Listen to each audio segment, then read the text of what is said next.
Visakhapatnam POCSO court సంచలన తీర్పు వెల్లడించింది. మైనర్ బాలికపై లైంగిక దాడికి పాల్పడిన కేసులో తెలుగు యూట్యూబర్ ఫన్ బకెట్ భార్గవ్కి 20 ఏళ్ల జైలు శిక్ష పడింది.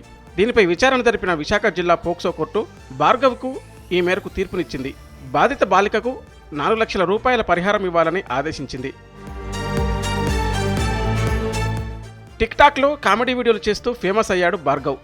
అనంతరం ఫన్ బకెట్ అంటూ యూట్యూబ్లో ఫన్ వీడియోలు చేస్తూ గుర్తింపు తెచ్చుకున్నాడు. అయితే సోషల్ మీడియాలో వీడియోలు తీసే క్రమంలో మైనర్ బాలికపై లైంగిక దాడికి పాల్పడ్డాడు. దీంతో ఆ బాలిక గర్భం దాల్చింది. ఈ విషయంపై బాలిక తల్లి 2021లో పెందుర్తి పోలీసులను ఆశ్రయించింది. దీంతో భార్గవ్పై కేసు నమోదు చేసిన పోలీసులు అతడిని అరెస్ట్ చేశారు. గత 4 ఏళ్లుగా విశాఖ సిటీ దిశ ఏసీపీ ప్రేమ్ కాజల్ ఆధ్వర్యంలో ఈ కేసు విచారణ కొనసాగింది.